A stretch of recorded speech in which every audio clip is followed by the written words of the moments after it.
वो कैसे होता है?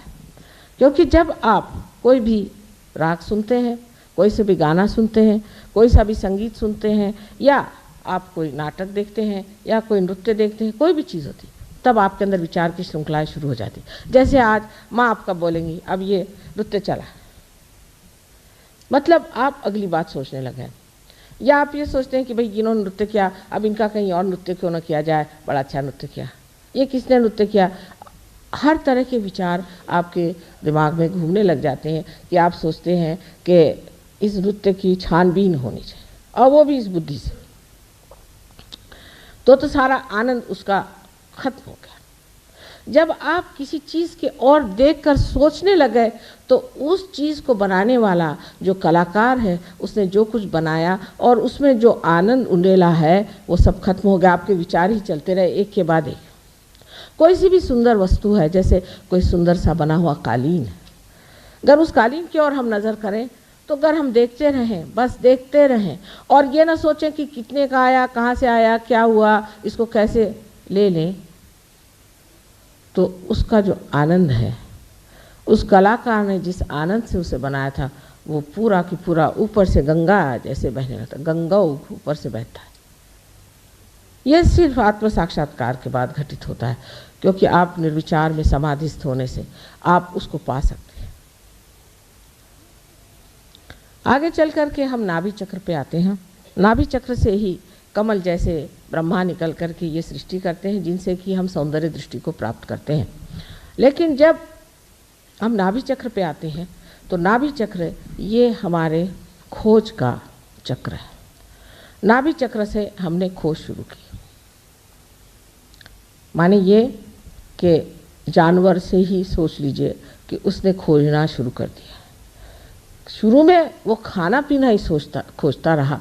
जब वो मत्स्यावतार बन करके किसी ने एक कदम आगे बढ़ाया कि आओ ज़मीन पे आके देखो, तब उसमें कछुए जैसे ज़मीन पर चलने वाले, उसमें रेंगने वाले, इस तरह के जानवर तैयार हुए। ये खोज बढ़ते बढ़ते बढ़ते बढ़ते मनुष्य स्थिति में जब आ गई, तब उसके अंदर धर्म की जागृति हुई। धर्म की जागृति ऐसी हुई कि हमारे लिए कोई चीज़ धर्म है और कोई अधर्म है, ये बात सिर्फ इंसान ही सोचता है, जानवर कभी नहीं सोचता। हमारा जो एक छोटा सा सहयोगी एक दिन मुझसे पूछता है कि माँ अच्छा बताइए कि शेर के बच्चों को क्या होता होगा। मैंने कहा क्यों? क्योंकि शेर के बच्चों को शेर कहता होगा कि तुम ये गाय को खा लो, तो वो तो खाते होंगे, तो उनसे तो पाप हो जाएगा ना। मैंने कहा बेटा उनके लिए कोई पाप नहीं, क्योंकि वो तो पाश में पशु हैं, उनके लिए कोई पाप नहीं है। मनुष्य को ही पाप की भावना और मनुष्य को अच्छे बुरे की भावना अंदर से ही प्रकाशित हुई है। और यही धर्म जो है, वो जिस वक्त हमारे अंदर जागता है, तब हम कहते हैं कि नाभि चक्र का धर्म 10 धर्म माने गए हैं। और इन 10 धर्मों पर जो बड़े बड़े 10 महान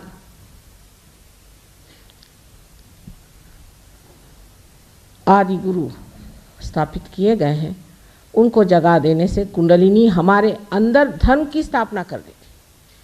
माने ये कि हमें कहना नहीं पड़ता है कि आप ये काम मत करिए। यहाँ पर जो कुछ सहयोगी आए हैं, इनसे कहीं अधिक प्रदेश में भी हैं और कहीं अधिक और जगह। हमने कभी उनसे नहीं कहा कि आप शराब मत पीजिए। अगर इंग्लैंड में आप कहिए कि आप शराब मत पीजिए, तो आधे से ज़्यादा लोग तो उठ के चले जाएंगे। यहाँ भी कुछ ऐसा ही हाल होगा। लेकिन मैंने कभी नहीं कहा। मैंने ये भी नहीं कहा कि आप तंबाकू मत खाओ, मैंने ये भी नहीं कहा कि आप ड्रग मत लो। मैंने कहा इस गली में बस आ जाओ। और जैसे ही सहयोग में उन्होंने प्राप्त किया, दूसरे दिन से ड्रग छोड़ दिया। दूसरे दिन से छोड़ दिया। ये क्या, ये सांप, इसको छोड़ो, अपने आप हठात। मैंने कुछ नहीं कहा उनसे।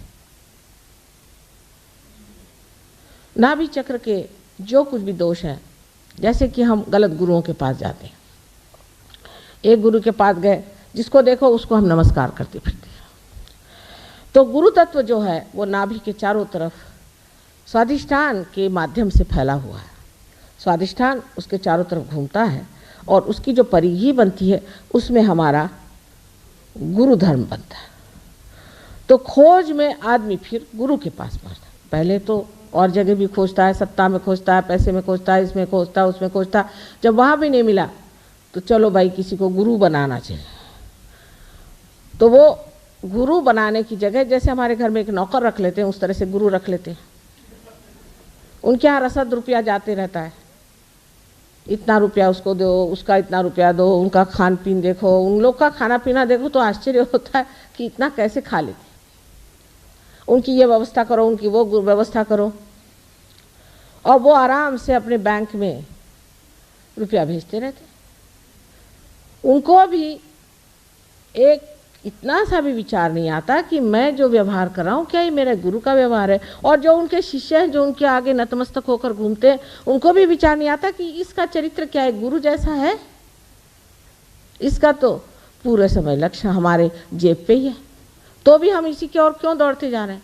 कहीं से कोई चमत्कार दिखा दे, कहीं कुछ ला दे, वह उसी के पीछे लोग चले जाते हैं। जब आपका गुरु धर्म टूटता है तब अधोगति की शुरुआत हो जाती है। तो जिस वक्त मनुष्य खोजने के बजाय इधर उधर भटकता है, जिसे मैं लेफ्ट साइड और राइट साइड कहती हूँ, जब वो लेफ्ट साइड की तरफ मुड़ने लग जाता है तो वो अपने सबकॉन्शियस और उसके बाद कलेक्टिव सबकॉन्शियस माने सुप्त चेतन और सामूहिक सुप्त चेतन में उतरता हुआ उस लोक में जहाँ जाता है जहाँ सब कुछ जो पहले मरा है, गत है, वो रखा हुआ है, पास्ट पूरा। और जो मनुष्य भविष्य की बात करता है, प्लानिंग करता है, आगे की सोचता है और उसमें खोजता है, सत्ता में खोजता है या वैराग्य में और अपने शरीर को तंग करके मैं को बड़ी भारी सिद्धि ले लूँगा, इस तरह की बातें सोचता है, वो राइट साइड को चला जाता है। अब गुरु लोग लेफ्ट साइड वाले भी हैं, राइट साइड वाले भी हैं। इसी प्रकार कुछ ड्रग्स हैं जो कि राइट साइड में डाल देते हैं, कुछ लेफ्ट साइड में डाल देते हैं। अब आपको आश्चर्य होगा कि कैंसर जैसी बीमारी ये साइकोसोमैटिक कही जानी चाहिए। बहुत से लोग सोचते हैं कि कैंसर जो है ये सिर्फ शारीरिक बीमारी है, बिल्कुल भी नहीं, ये साइकोसोमैटिक है। आपके राइट साइड में आप अपना शारीरिक और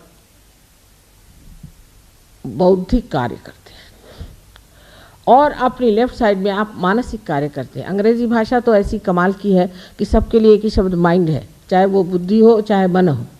तो आप जो मन का काम करते हैं वो आपकी लेफ्ट साइड है, जो आप बुद्धि और शरीर का काम करते हैं वो आपकी राइट साइड है। अगर आप राइट साइड से बहुत ज़्यादा काम करते हैं, बहुत ज़्यादा से आप परेशानियां उठाते हैं, जैसे कि खास करके मैं आपसे कहूँगी नाभि चक्र में, जिसे हम लेफ्ट नाभि कहते हैं, लेफ्ट साइड में आपकी जो एक विशेष संस्था है जिसे स्प्लीन कहा जाता है, प्लीहा कहते हैं शायद हिंदी में, उसमें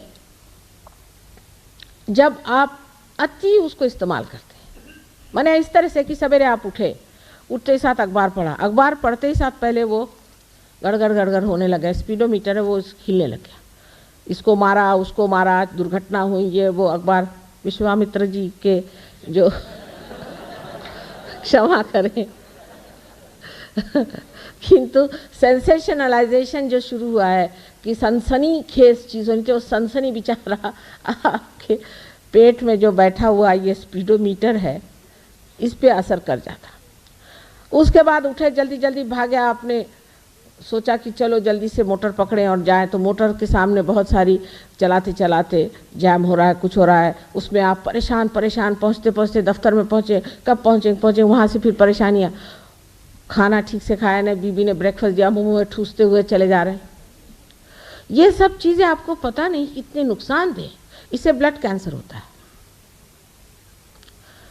पहले ज़माने में इस बंग देश में भी पति खाना खाने बैठता था, आराम से नहा धो करके इत्मीनान से बैठते थे और पत्नी पंखा झलती थी, धीरे धीरे खाना परसती थी। उस पंखे के झलने में जो स्पीड थी वो स्पीड खाने की होनी चाहिए और वो धीरे धीरे चबा चबा कर खाते थे, इत्मीनान से खा करके, और फिर वहाँ जहाँ जाना है जाते थे। लेकिन अब तो वो चीज़ रह नहीं गई। वो तो अब चलता नहीं। अब तो इतनी जिसको कहते हैं हेक्टिक लाइफ कि अभी दौड़े यहाँ, वहाँ से दौड़े वहाँ, वहाँ से दौड़े वहाँ, इससे आपका स्पीडोमीटर खराब हो जाता है, जिसको कि आपके रेड ब्लड कॉर्पसेस जो रक्त की पेशियाँ होती हैं उनको बनाना पड़ता है। वो पगला जाता है उस पागलपन में, जैसे कहते हैं इट गोज क्रेजी, और उस पागलपन में उसको समझ नहीं आता कि इस पागल आदमी को किस तरह से मैं ब्लड सप्लाई करूं। अब ये वल्नरेबिलिटी जिसको कहते हैं कि अब तैयारी हो गई आपकी कैंसर में, इस वक्त अगर लेफ्ट से कोई सी भी काली विद्या से कहिए, भूत विद्या से कहिए, या गुरु प्रसाद से कहिए, या और किसी तरह की ऐसी चीज़ों से कोई सी भी चीज़ आपके अंदर आ जाए, आपके अंदर ब्लड कैंसर स्थापित हो जाए। अगर कोई माँ इस तरह की हो कि जो रात दिन आफत में मची हुई है, आज पापड़ बेलना है, फिर कल और कुछ बनाना है, पति को वश में रखने के लिए औरतें यहाँ बड़ी होशियारी से काम करती हैं, तरह तरह के खाद्यान्न बनाना है, इसका प्लानिंग करना है, उसका प्लानिंग करना है। उनके बच्चों को भी हो सकती है, अगर वो उस वक़्त गर्भवती हो तो बच्चों को हो सकते। अगर कोई बच्चा हो भी गया ठीक ठाक पैदा तो उसके पीछे लगे, उठो भाई सवेरे उठो, जल्दी जल्दी करो, चलो जाने का है, स्कूल में जाने का है, वो बड़ी मुश्किल से एडमिशन मिला, वहाँ इतना रुपया भर्ती किया। ये सारा समाज ही ऐसा बना हुआ है कि सब लोग उथल पुथल में चल रहे हैं। इस उथल पुथल से ब्लड कैंसर की होने की बड़ी संभावना है। हम तो इत्मीनान में बैठे रहते हैं, और इत्मीनान में बैठने से भी कोई चीज़ कम नहीं होती, सब चीज़ ठीक ठाक चलती।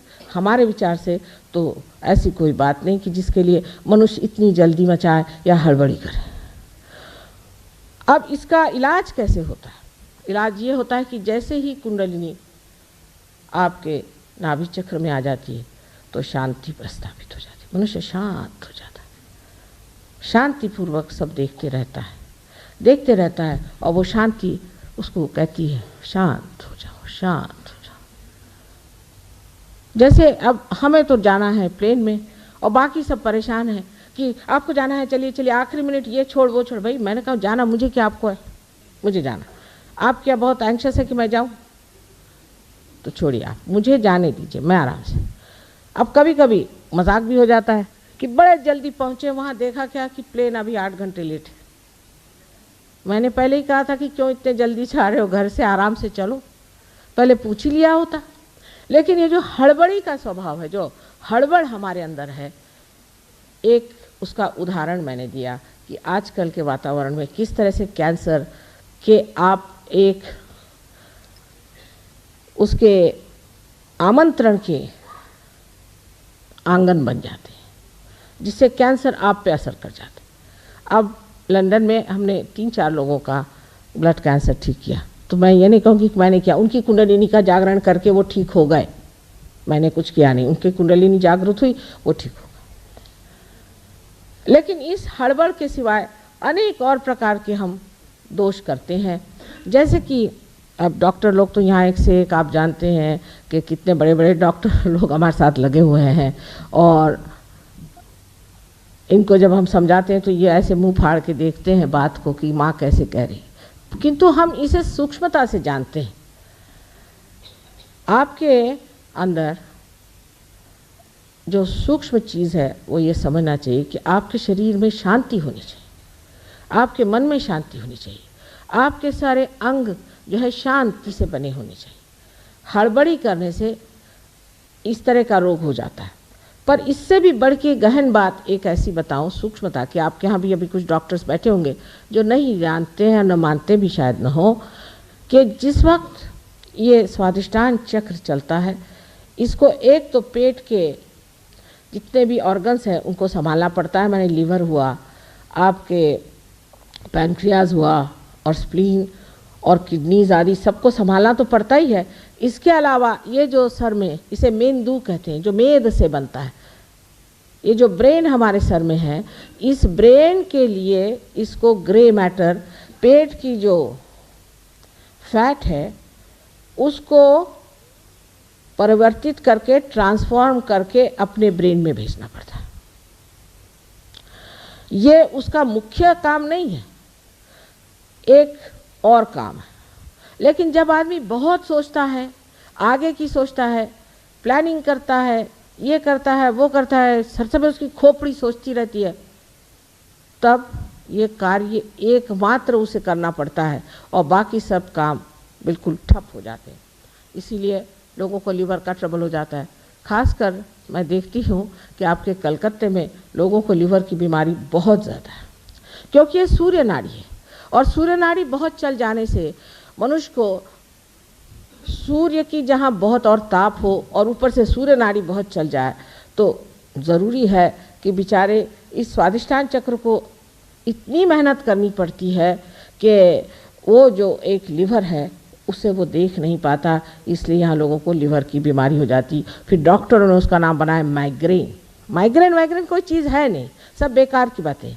इसमें सिर्फ आपका लीवर खराब होने से माइग्रेन होता है, या आप किसी भूत से अगर पीड़ित हो तो भी हो सकता है। ये तो लेफ्ट साइड बात हुई, लेकिन राइट साइड की बात मैं कर रही हूँ। तो इस तरह से आपकी शारीरिक तकलीफ़ें इसलिए ठीक हो जाती हैं कि आप निर्विचार हो जाते हैं। सहयोग में आप विचार बहुत कम करते हैं, विचारों से परे आप रहते हैं। तो जब प्रेरणात्मक जो विचार आता है उस विचार से ही आप बोलते हैं और उसी विचार पे आप चलते हैं। विचार एकदम जैसे कि रुक जाते हैं, एक विचार उठता है गिर जाता है, दूसरा विचार उठता है गिर जाता है, इसके बीच में जो जगह है उसे विलंब कहते हैं। ये विलंब जो है ये वर्तमान है, आज अभी इस वक्त इस क्षण ये जगह है। हम या तो आगे की सोचते हैं पीछे की सोचते हैं, तो इसी के कमान पर इसी के कस पे हम कूदते रहते हैं। हमारे पूरी समय मस्तिष्क चलते रहता है, खोपड़ी हमेशा घूमती रहती है और उस वक़्त ये बेचारा स्वादिष्टान मेहनत करके और इस मेद की पूर्ति करने के लिए हर समय तत्पर हो जाता है। फिर आपको डायबिटीज़ होता है। डायबिटीज़ भी इसी से होता है कि आप पूरी अपनी शक्ति जो है स्वादिष्टान की अपने सोचने में लगा देते हैं। देहात में मुझे पता नहीं यहाँ है या नहीं, पर हमारे महाराष्ट्र में तो लोग इतनी चीनी खाते हैं देहात में कि कहते हैं कि चम्मच खड़ा हो जाना चाहिए चीनी में, तब कहीं चीनी पड़ी, नहीं तो क्या ये पीने की चाय है या दूध है। इतनी चीनी खाते हैं, किसी को डायबिटीज़ नहीं होता। देहात में किसी को डायबिटीज़ होता ही नहीं, शहर वालों को ही क्यों होता है। और जो टेबल पे बैठ करके रोज़ प्लानिंग बनाते रहते हैं और सबका कबाड़ा करते हैं, उनको क्यों होता है। उन्हीं को ये बीमारी क्यों होती है। वजह ये कि आप ज़रूरत से ज़्यादा सोचते हैं। इतने सोचने की कोई ज़रूरत ही नहीं, पर अगर कोई कहे कि मत सोचो तो हो ही नहीं सकता। एक साहब स्विट्ज़रलैंड में आए हमारे पास, डॉक्टर साहब नहीं बैरिस्टर थे, अब तो वो सहयोग में आ गए।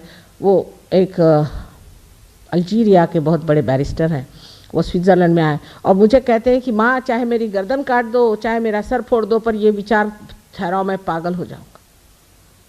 आज पार होकर के बहुत बड़े आदमी हो गए और अब उनका सारा कुछ डायबिटीज़ वगैरह सब खत्म हो गया। उसके बाद आप पे हाई ब्लड प्रेशर भी इसी से होता है, क्योंकि किडनीज निगलेक्ट हो गई, किडनीज को आपने देखा नहीं, उसको संजोया नहीं, तो वो भी आपको बीमारियाँ हो गई। अनेक बीमारियाँ इसलिए होती है। और सहयोग से जबकि कुंडलिनी आपके नाभि चक्र को प्लावित करती है तो एकदम सारी ये बीमारियाँ भाग जाती हैं और आपका चित्त बीच में स्थिर हो जाता है। जब आपके अंदर धर्म शक्ति जागृत हो जाती है तभी फिर हम कहते हैं कि लक्ष्मी तत्व से आप महालक्ष्मी तत्व में उतरते हैं।